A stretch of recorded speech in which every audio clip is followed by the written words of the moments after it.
Cancer, welcome, my dear Cancer. This is Ron from Terror of the Twin Sun. We are looking here essentially at the central energy of Cancer. Okay, this is a general read. This will not entail the Great Mirror, but I still will pull a bit and draw a bit on essentially what Cancer deals with. Okay, which is a way of seeing people who come into their life that have a certain assertiveness to them. They bring structure as well as they bring the element of work into the equation. Usually, these partners are karmic in nature, unfortunately, and that's why Cancer skitters about with the veil in order to protect themselves from certain karmas or certain implications of pain that would come through bondage or a type of commitment that may or may not be satiable for both parties, okay, satiated in any way. The issue here is essentially to honor the Great Mother and the Great Father, and to look at it from a Cancerian perspective through the lens of cardinal action that is going to be manifested in terms of karma from these karmic relationships. Essentially, Cancer can find a sense of truth or a sense of higher thinking, or perhaps even a sense of religion or some sort of fanatical design in order to pull forward something that has to do with global goals or communal goals that are tied to the expansion of humanitarian design, meaning that there's a compassionate end that has to do with humanitarianism that these folks bring in, truth through humanitarianism, but also by bringing about versions of the earth that are new, okay? So let's move into a general read.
Okay, this has to do with the new beginning, in which what emerges from a sort of burnout is a sense of a new beginning, okay? And that is what I see for the time being when it comes to June 2022. There's a month here that has to do with the emergence of the sun, in which two angels are essentially pulling in something that you can call essentially a border, or essentially something that would be spiritual or resonant in terms of that. As you see the natural divine or the natural order of the universe manifests its perfection through the circle, okay? The great circle, okay? Which can be the sun, it can be the moon, it can be anything that's holy in terms of physical manifestations, okay? Now, what I see here is a movement, and it goes to a sense of finding a way to loosen tension with others, not trying too hard. There's a gift on the horizon, and the sun rises, and with this, there's an element of truth that can be seen through this experientially as Cancer looks back through time after the fact that it has come. Okay, this could be also a hidden gem or a hidden trove or a gift of some sort, a new relationship, a contract, money, perhaps even time. And these all contributing to a sense that there is newness, there is a type of day with the Ace of Pentacles in the central part of the reading. There also is here a sense that you have manifested this, and you will be able to see this as you move forward. That's something that you communicate in terms of the contracts or the design of any commitments that come your way. Any type of monies, they become, in a sense, an element of truth and an element of well thinking or well feeling, okay? I really enjoy this part of the reading, and particularly this one, because it doesn't allow for escapism. There's something about it that is ingenious in design, in which, to tomorrow you'll be able to find that there is some form of confrontation in which you are no longer sort of going away from that which was feeling as if it were infertile or docile in some sort of way. There is a strong, powerful manifestation mode in which two angels essentially bring forward the next day. Okay, this can come with the spinning cycles of the mind or the heart. And when it comes to essentially, generally, what I see is a source that you have been inspired by letting go of tension or by standing your ground in terms of a type of rite of passage.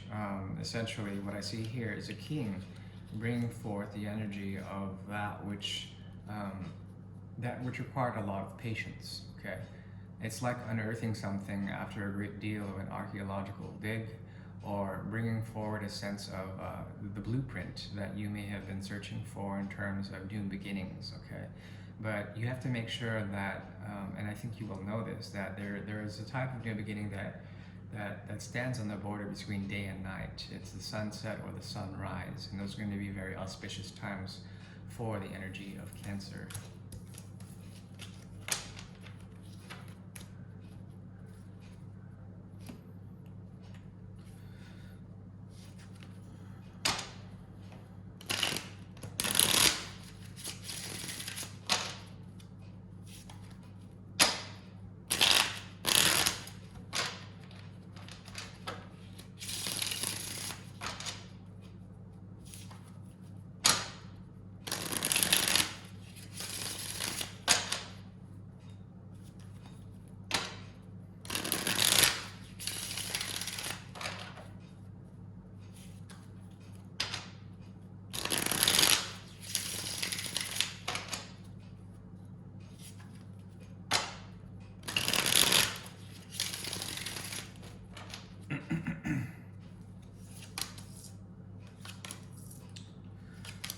Okay, interesting.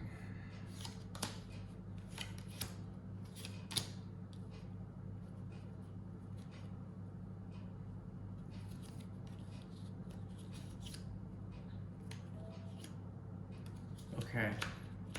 Cancer is in search of eclipse energy, okay? And with this, there's an ability to find deep insight in the way a needing to ascend or to perhaps let go of something in order to walk through essentially a gateway, okay? This has to do with change, fixed change, okay? A lot of fixity into bringing what? Into bringing intuition and health back into the equation, okay? This also has to do with the ability to be very still and to essentially choose through polarities, okay, by not choosing anything.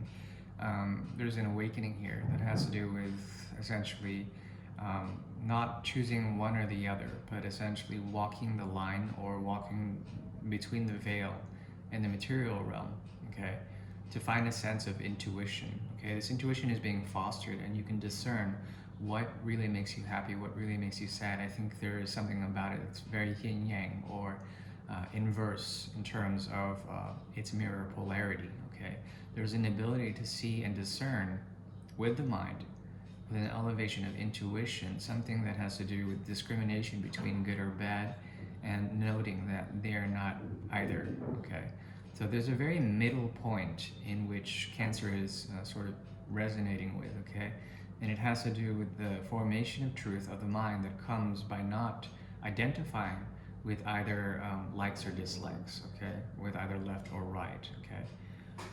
What does this bring? It brings forward a sense that through a great deal of isolation or regret that may be impending, you can use the higher mind and the emotional intuition as a resource to glance over these periods. They're short, they're not long-lasting periods, but there's a movement from the Five of Pentacles to the Five of Cups, okay? And as I sit here in Cairo, in the middle of a foreign country in the desert, there certainly is a great deal that elicits, at least for me, something about viewing these people and essentially viewing in their isolation a way that even though they're going through cycles of regret, you can stand firm by your own intuition to know that their sadness is neither sadness nor is it joy.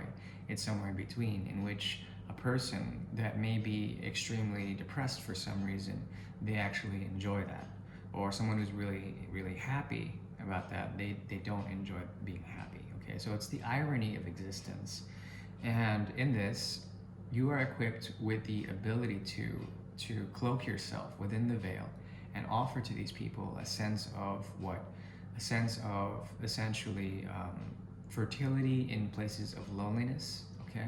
That's one thing that you can bring to these people that you will encounter in the future. Or possibly a link that is very much tied to a soul connection of some sort, the Six of Cups emerging, okay? The trick is not to identify with this, to almost flirt with the veil and equip the veil to such that you would charm whomever you needed in order to provide a sense of truth or listening to these people who have problems that are inane in nature, that there's no meaning in them. There's something about it that has to do with the Eight of Cups, okay? That or the Two of Cups. There's an element of self-love to sacrifice all that is emotional, to become logical about it, and to see the challenges of others as challenges of yourself, okay? Meaning that you can reflect upon their own quasi or artificial challenges in the realm of expectation, and to deal with these and to learn that they are challenges that you have been through before. And by that, you can stand by your truth, especially when it comes to offers that or attentions from people who are attentive to you for the wrong reasons. In fact, you are here to learn from them and ascend in the Kama houses, okay? That is the houses of intellectualism, of cultural refinement, the house of the mind, the houses of the mind has to do with the third, the seventh house, and the movement to the 11th. What does this indicate? It indicates that you can be a student of detachment. And by detaching, learn through your relationship with others, essentially something about how to be a human, how to be humanitarian, how to forgive human frailties, okay? So I see this as nothing but good in terms of inspiration. Embrace also the Mercury placement in Gemini, okay? Embrace essentially what Mercury is bringing in terms of retrograde, how these people that you're pulling in, they come from a place of instability with Mercury retrograde in Taurus with the North or the South Node in Taurus. So the illusory nature of what we can hold on to, what we can commit to, yet all of it being informed by deep transformation, okay? That is the best I can do for now. I do wish you well. Thank you. Bye-bye.